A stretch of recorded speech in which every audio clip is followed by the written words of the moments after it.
I never thought my life would feel like a cheap soap opera until Thanksgiving. It all started with the clinking of glasses and the smell of roasted turkey drifting through the living room. The table was covered in an earthy brown cloth, filled with traditional dishes. Our entire extended family had gathered at my parents' house in Portland. Aunt Carol brought her pumpkin pie. My cousin Luke was loudly cracking jokes at the head of the table. And me? I just sat quietly, like I did every year. No one asked if I needed help. No one asked how work was going. They never really cared. I was cutting up mashed potatoes for my niece Ellie when a too familiar voice rang out, sharp enough to freeze the room. "Before we carve the turkey, I have something to say." My sister Vanessa stood up, flashing a smile that was sickeningly sweet. Her hair was meticulously curled, her nails painted blood red, her tone crisp and rehearsed, like she'd practiced it in front of a mirror for hours. Everyone looked up, forks suspended in midair. I held my breath. "I think it's time we were all honest with each other," she said, glancing around the room like a pageant queen about to announce a winner. "Last week, we took a vote." My father cleared his throat. My mother set her wineglass down, visibly eager. "And the result?" Vanessa paused, inhaling dramatically before turning to me. "Ila, we've decided. You are no longer part of this family." The room went still. I thought I misheard, but then the worst thing happened. The table applauded. Applause. Real applause. Aunt Carol whistled softly. Luke raised his glass like he was toasting. "And my mother?" She burst out laughing like it was the funniest joke of the night. "Finally someone said it," she commented casually, like noting the weather. I looked at my father. He didn't turn to me, just shook his head slightly and murmured, "Maybe this is for the best." I sat frozen, my hand gripping the edge of the tablecloth. The turkey on my plate was still steaming, but I felt ice cold. My throat tightened, not from sadness, but fury. Slowly, I pushed my chair back and stood up in the smug silence. "You actually planned this?" Vanessa smiled, unmistakably victorious. "You've always been a thorn in everyone's side, always so cold, distant, acting like you're better than us." They didn't respond, just nodded slowly. Then I bent down and picked up my purse. I guess if I'm no longer family, then these won't be necessary. I placed a thick folder on the table. The sound it made was soft, but it sliced through the tension like a blade. Vanessa flinched. "What's this?" I crossed my arms, leaned back, and locked eyes with her. "Why don't you take a look?" The moment she flipped the first page, I saw it, that instant when her smile shattered like glass hitting tile. Her face turned pale, her hands trembled as she turned to the next page. Then she shrieked, a sharp sound that made little Ellie burst into tears. Everyone stood up. Joel, Vanessa's husband, snatched the folder. Seconds later, he turned to me, his face drained of colour. Is this real?" I nodded. Every number, every message, every lie. The holiday table became a silent battleground. Vanessa stood frozen, eyes still processing what she had read. The folder lay open, several pages now scattered on the floor from her shaking hands. No one said a word. The ticking wall clock and Ellie's sniffles on Aunt Carol's lap were the only sounds left. How did you get all of this?" Vanessa's voice cracked. I stepped toward the table, my voice steady, calmer than I expected. "Because I knew one day you'd do something you couldn't take back." Joel picked up one of the fallen pages. It showed a screenshot of a bank transfer, $2,800 from my account into one under Vanessa's name, right after she tearfully claimed Joel had lost his job. "And this?" Joel asked, voice low but sharp. "3 nights at the Grand Hill Hotel, charged to my card, booked under Alyssa Green." Vanessa opened her mouth but couldn't form words. My mother tried to interject, but I raised my hand. "I'm not done." I bent down, pulled out another set of papers, and slid them toward my father. "These are for you. A full breakdown of everything I paid for. Your hospital bills after your fall last year. Itemized receipts included." My father stared at the papers. his face unreadable, but his hand trembled slightly on the table. Then I turned to my mother. And here's a screenshot of your bank transaction from March 14th. $2,200. I wired you to cover urgent credit card debt. My mother jumped in, defensive. Why are you bringing this up now? We're family. That money was given out of love. What kind of love mocks me, excludes me, and then votes me off the dinner table? I cut her off, eyes locked. Not one of you ever apologized. None of you ever considered paying back a single dollar. I looked around the room. You want me silent. You want me compliant because I'm single, childless, and never complain. To you, I've been nothing but a walking wallet. Luke spoke up weakly. Illa, maybe we shouldn't have clapped. We just didn't realize it was this serious. I turned to him, calm but razor sharp. You clapped when I was kicked out of the family. You laughed when Vanessa insulted me in front of Ellie. You were silent every year I supported everyone, so don't pretend to be innocent now. No one said a word. I pulled out my phone, opened a voice recording, and hit play. Vanessa's voice echoed clearly. She always acts so righteous. Cut the money and watch her fall apart. No one loves her, no one misses her. Followed by my mother's laughter. I stopped the recording, placed the phone on the table. Vanessa turned pale. You were spying on me? Number. But you accidentally sent that recording to Laura while gossiping, and she forwarded it to me. I kept it like I always do because I don't forget. I turned to my father. You saw everything, heard everything. He looked down, silent. Vanessa clenched her fists, hissing. You're scary, Illa. Who hoards this much? Like a paranoid freak. I stepped closer, eyes locked on hers. Someone who's been betrayed too many times learns to remember and prepare. Joel flipped to the final page, a financial summary showing how much I had given to each person over the last 6 years. $64,500. He looked at me, hesitant. You kept all this because you knew a day like this would come? I nodded. I hoped it wouldn't, but I'd prepared. Because people who truly love each other don't hold a vote to kick someone out of the family dinner.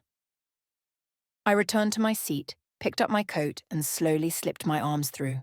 I didn't ruin your dinner. I just finally showed up, this time with the truth. And as I turned to leave, I heard Joel quietly ask, Vanessa, who is Alyssa? But I didn't need to look back. I walked slowly toward the door, thinking I had made it far enough. But then I heard Joel call out softly, Illa, I need to know more. Everything in that folder. Is it all true? I stopped, my hand on the doorknob, my back still facing them. You want details? Fine. Let me walk you through it. I turned around, walked back to the table, gently took the folder Joel was still holding and laid it open in front of everyone. I flipped a page, each line highlighted with screenshots of transfers, confirmation emails, and texts asking for money, ranging in tone from sweet to entitled. The total is $81,200 over 5 years, I said, my voice steady, not bitter. In that, $9,000 for Vanessa and Joel to open a nail salon that shut down after 4 months. $5,600 for a new car for Dad because his old one couldn't make it to work anymore. $3,200 for Mom when she said her credit card was hacked. And then she posted check-in photos at a Tahoe resort. My mother's eye twitched, but she stayed silent. Luke, $1,800 to retake an accounting course because he had bad luck. And here, I pointed to the next page, $11,400 in medical bills for Ellie when Joel said their insurance was temporarily paused. Later, I found out he'd just forgotten to pay the premium. Luke looked down. Joel turned red and looked away. And this part, I continued, flipping to a page with messenger screenshots. Vanessa sent this to Cousin Laura. She's basically a walking ATM. No kids, no husband, no purpose except making money to prove she's not a failure. I turned to Vanessa. You sent that to someone who once borrowed $2,000 from me for tuition. She forwarded it to me and I kept it. The room fell completely silent. The ceiling light flickered, as if it too couldn't bear the truth being peeled back. "Dad," I said, looking at him, "remember last April? You called me late at night and said Mom urgently needed $2,500 for heart testing."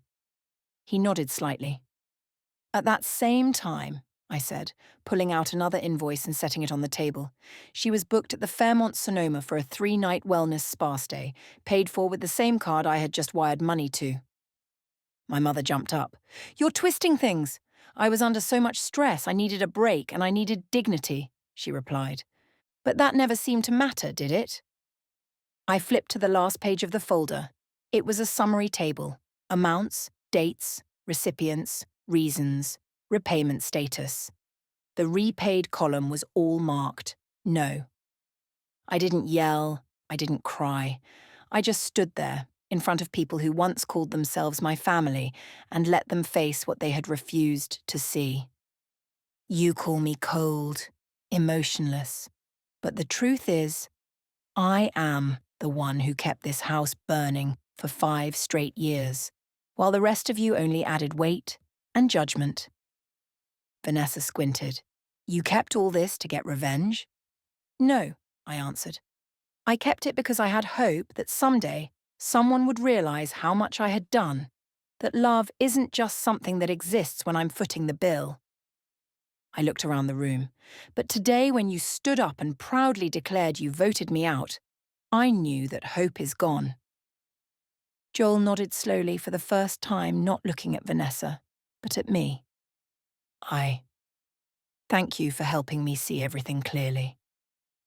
I picked up the folder, folded it neatly, and slipped it into my bag. "Now, I've made my decision too." My mother's voice trembled. "Ela, you can't do this." I stepped backward toward the door, my final glance no longer angry, just empty. "I'm not doing anything. I'm just done letting people hurt me." Joel still held the folder in his hands, his eyes fixed on a page folded at the corner. He slowly unfolded it, and as he reached the 3rd line, his brows furrowed. "Vanessa," he said, barely audible. "Who is Alyssa Green?" No one moved. Vanessa froze, her eyes darting between Joel, me, and then to Mom. "Why is her name on the hotel bill?" Joel asked louder, gripping the paper until it crumpled. "It's a misunderstanding," Vanessa stammered. "Just an old classmate. We went on a wellness trip. You know that." 3 nights at Emerald Coast Hotel, double room, champagne 2-person spa package," Joel cut in, each word sharp as a blade. Vanessa said nothing. I pulled another printout from my coat pocket and handed it to Joel. "This is a screenshot of Alyssa's Instagram story from that week. The room matches the hotel's promo. Same bed sheets, same balcony view, matching white robes. And this," I swiped my phone screen, "is a message Vanessa sent Alyssa. I found it on a shared iCloud device. I hadn't planned to do this, but when they tried to erase me like I never existed, I had to remind them I wasn't blind." Joel skimmed through it, then froze at one message. "Joel won't find out. He's too busy running the shop. You're the one I want next to me." The room felt thick. Luke put down his fork, not noticing the gravy dripping on his shirt. My mother opened her mouth, then closed it again. "So this is what you were doing while telling me I wasn't emotionally supportive enough?" Joel asked, still staring at Vanessa. Vanessa's voice cracked. "You're misunderstanding." "Misunderstanding what? That you used my card to book a hotel and wrote these words?" Joel held up the printout, trembling so hard it almost tore. "You called Ila a controlling freak when the only one controlling everything is you." "Joel, I just felt alone. You were always away and I—" "You chose betrayal," he shouted, his voice finally rising above everyone else's. "And you had the nerve to insult the one person here who stood by you." Vanessa went pale. I stood still. No smirk, no gloating. Just sadness. Because this unfolded exactly as I feared. When the truth stays buried too long, its revelation doesn't just hurt, it brings everything else down with it. My mother stood approaching Joel, her voice trembling. This shouldn't have come out at the dinner table. I looked at her calmly. And when you laughed as they declared I was voted out, that wasn't inappropriate. You don't understand, Ila. She tried to steady her voice. Everyone was under pressure and I'm the only one who's not allowed to react? I asked. All these years I stayed quiet, sent money, obeyed, tolerated. But the one time I speak up, I'm the problem. My father stayed silent. He always did. Not once had he defended me, even with just a glance. Joel sank into his chair, clutching his head. I don't know who I can trust anymore. I looked at him, my voice softening. You still have yourself. That's the first thing I had to learn, too. The room fell quiet, but this time it wasn't cold silence. It was the silence of people finally realizing truth can't stay buried forever. Vanessa turned to me, eyes blazing. You just wanted to destroy this family, didn't you? You're happy to see us fall apart, aren't you? I shook my head slowly. Number, I'm just tired of always being the one patching up the damage you all caused. I walked toward the door again, but this time no one stopped me, and behind me I heard Joel flip another page in the folder. Vanessa, what about the apartment in Austin? He asked softly, but loud enough for the entire room. I didn't need to stay to hear her answer, because I knew from now on, they're the ones who have to face everything they buried for so long. I didn't look back. My hand touched the doorknob, but something made me pause, not regret, just one last thing I had put off for far too long. I opened my bag and pulled out a large, cream-coloured envelope. Nothing was written on it except for a small note in the corner. The day has come. I turned back to the table, my expression no longer angry, just resolute. And this, I said, placing the envelope at the centre of the table. So you won't need to call, text, or write me asking for help ever again. My mother frowned. Ila, what is this? Read it. Joel picked it up, pulled out the stack inside. I saw his expression change within seconds. He flipped through the pages quickly, then looked at me, stunned. You already signed everything? I nodded. I've officially revoked all legal authority tied to anyone in this family, from financial power of attorney to emergency medical contact, everything. I turned to my mother. I'm no longer listed on your medical forms. I'm no longer the one the hospital calls if you're admitted. I'm no longer the guarantor if something happens to Dad. She shot up from her seat. What are you saying? That's your right and responsibility as a family member. No, I said calmly. It used to be my responsibility back when I believed I was still part of this family. But you all voted, remember? I'm not family anymore. Luke stood up, his voice uneasy. Ila, you're going too far. I let out a faint smile. I'm just doing what you all always wanted, making things clear. No ties, no obligations. I turned to my father, who had been sitting there like a statue the whole time. You once said I worked like a machine, emotionless. But did you ever wonder why? Because you taught me that the moment I paused or showed weakness, no one would protect me. He didn't respond, just stared into the now cold glass of water in front of him, as if retreating from reality. But you can't do this, my mother's voice trembled. You're my daughter. No matter what, family is still family. I shook my head, my eyes steady and eerily calm. No, Mom. Family is where people protect each other, not where they hold secret votes to exile someone then applaud it. Family doesn't put conditions on love. Family doesn't treat one of their own like a backup bank. Vanessa had been silent the whole time, but now she stood abruptly and pointed at me. You act all righteous, but you're just trying to control everything. You like having the power, don't you? I looked straight at her. Wrong, Vanessa. I'm reclaiming my freedom, my right to live without being dragged into a cycle of demands, pretenses, and lies. Joel spoke up quietly, as if he was the last one finally waking up. So, from now on, you're no longer involved with them at all. I nodded. Officially, on paper, and in my heart. I picked up my coat. and headed for the door again. This time, no one said anything. No one stopped me, not a single word to keep me there. I opened the door and stepped outside. The early winter wind in Portland stung my cheeks, but I didn't flinch. For the first time in years, I carried no weight on my shoulders. I walked across the front yard, my shoes sinking slightly into the damp grass after the rain. The wind rustled the maple tree on the porch, like the house itself was sighing, finally witnessing someone choosing to leave instead of sitting through more of the same. And when I got into my car and closed the door, I looked into the rearview mirror. The house I once called home now looked like nothing more than a shell, pretty on the outside, rotten within. I fastened my seatbelt, started the engine, and didn't look back. 2 days after Thanksgiving night, my phone started buzzing non-stop. The first message was from my mother. "You can walk away, but you'll always be my daughter. Don't make this harder than it needs to be. We can work things out if you just open your heart."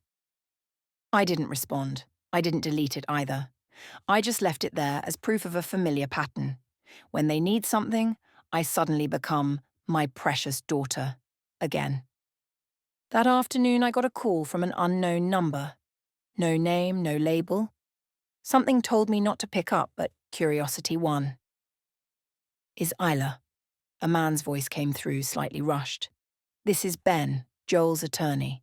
He asked me to inform you that you are the primary witness if his divorce from Vanessa proceeds to court." I paused. "He actually filed this morning?" Ben replied. "He submitted the entire folder of documents you left behind." I ended the call and stood, motionless, in my living room. The light was still on from the night before. A photo of me and little Ellie from our hiking trip 3 years ago sat on the TV stand. That day, Vanessa had been away on a weekend spa, so I took Ellie instead. She smiled the whole ride back. Now I wonder, was it ever really a weekend spa, or just another cover? That evening I received a text from Luke. "Ila, I didn't know things were that bad. I'm sorry for not speaking up, I was scared. But I know you were the only one who ever truly helped this family." Underneath was a smaller, more hesitant line. "Our cousin just lost his job. Any chance you could help cover his rent for a few months?" Blocked. My screen. My heart didn't ache like it used to, just a dull exhaustion. Strangely, the silence no longer scared me. It had become a shield, protecting me from apologies with strings attached. On the 4th day, Natalie sent an email. Yes, my sister, using strangely formal language for the first time in years. "Ila, regardless of what happened between us, I hope you remember that others are affected too. Joel left the house, Ellie keeps asking where he is, Mom cries all day. I'm not asking for anything, just hoping you can reassure the family. They won't survive if you keep ignoring them." And then a small PS at the bottom. "Mom's having issues with the mortgage. The bank requires a co-signer to avoid foreclosure." I closed the email. Didn't reread it. I've learned this. A real apology doesn't come with a request. On the 5th day, I received a voicemail from my father. I never saved his number, but that dry, gravelly voice was unmistakable. "Ila, you've gone too far. Your mother can't sleep. Vanessa's in a panic. You should come back, talk like an adult. Don't let a small thing turn you into a stranger." A small thing? $78,000? Being voted out of the family? Called a walking ATM? Insulted, used, and dismissed? That's all a small thing. I didn't reply, but I didn't delete it either. I kept everything, just like they keep convincing themselves I was wrong simply for walking away. The following week I received a handwritten letter. No return address, but I recognized my mother's handwriting. 3 pages, blue ink, written with desperation.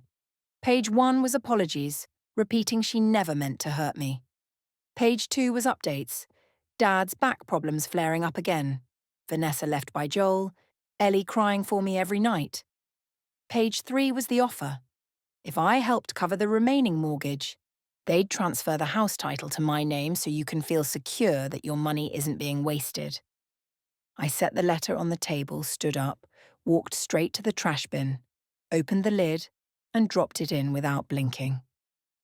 I finally understood. They don't want me back. They want the old version of me back, the one who smiled, said okay to everything, fulfilled every request without ever asking why. But she's gone. She no longer exists.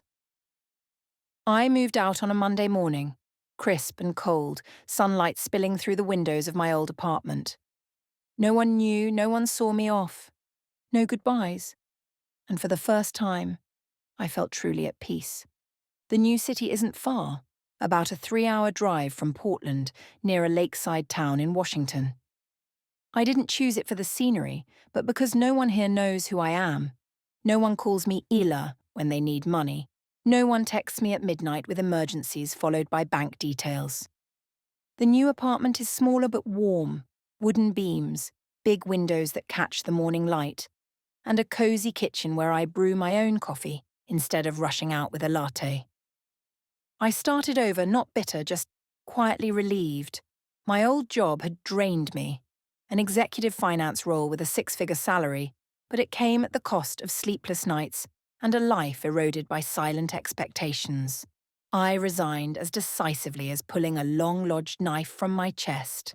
Now I work part-time as a financial advisor for a non-profit that supports single women. No sales quotas, no 11 p.m. emails, no one asking, "Can you cover just one more thing?" Just real people with real stories. And me, for the first time in years, feeling useful, not used. I started therapy, not because I broke down, but because I wanted to understand myself better. My therapist, Dr. Allison, has gentle eyes and a calm presence that made it easier than I expected to say. I used to think if I stopped helping, I had no worth. I started jogging every morning. Each step felt like shedding another layer of pressure. I learned to cook, baking for the first time from a recipe I'd bookmarked and ignored for years. I lit candles not to cover the musty smell of an old apartment, but because I loved the scent. One day I ran into Eva, an old college friend who drifted away because I was always tied up with family. She'd seen my name in an article about rebuilding after toxic relationships. We met for afternoon tea, and I didn't expect to laugh that much during a first catch-up after years apart. "Ela," Eva said as we stepped out of the cafe, "you're still kind, but now you know who deserves that kindness." I went home, turned on my computer, and updated my entire emergency contact list. No more Mom, no more Vanessa. I added Eva, not because she needed me, but because I knew she'd show up if I truly needed someone. One Saturday afternoon, while rearranging books on my shelf, I found an old photo. Me and Ellie, hand in hand on top of a small hill, the wind tossing her hair. I gently touched the frame, a sharp ache in my chest. I still remembered that little girl. I just couldn't remember who her mother used to be before she became a stranger. I placed the photo into a wooden box and locked it, not to forget it, but to preserve it. A part of memory that didn't need erasing, but didn't need to haunt me either. No more surprise texts, no more midnight calls, no more bills marked urgent. No more sinking feeling every time the phone buzzed. And strangely, in that silence, I heard my own voice clearer than ever. I didn't lose my family. I only lost the people who pretended to be one. Now I live not to serve anyone, not to prove anything, but simply to be myself. And for the first time in years, when I looked in the mirror, I saw a woman who no longer strained to preserve a version of family that never truly existed. That Christmas fell on a snow. White day. I spent it alone in my new apartment, the fireplace casting a soft golden glow.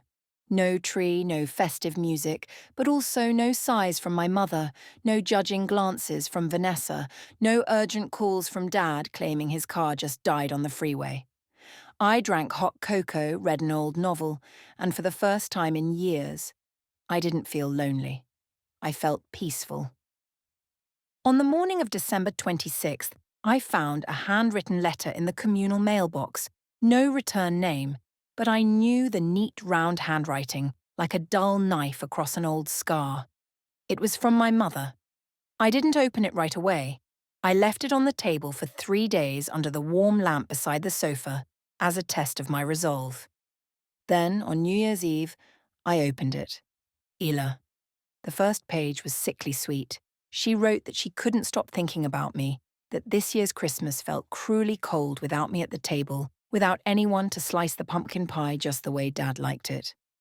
The second page shifted tone. Vanessa's really struggling, sweetheart.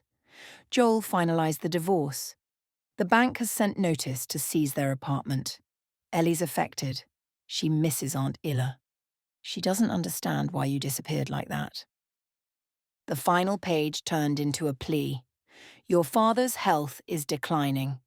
I just took him for an MRI and the results weren't good. We need a little help to cover what the insurance didn't. I hate to bring up money, but you're the only one still standing strong in this family. I folded the letter without a word, just sat there listening to the ticking clock and the distant crackle of fireworks. On New Year's Day, I got a message from Luke. Happy New Year, Illa. No matter what, I hope you're healthy and doing well. By the way, Vanessa asked if you know anyone renting a 2-bedroom apartment.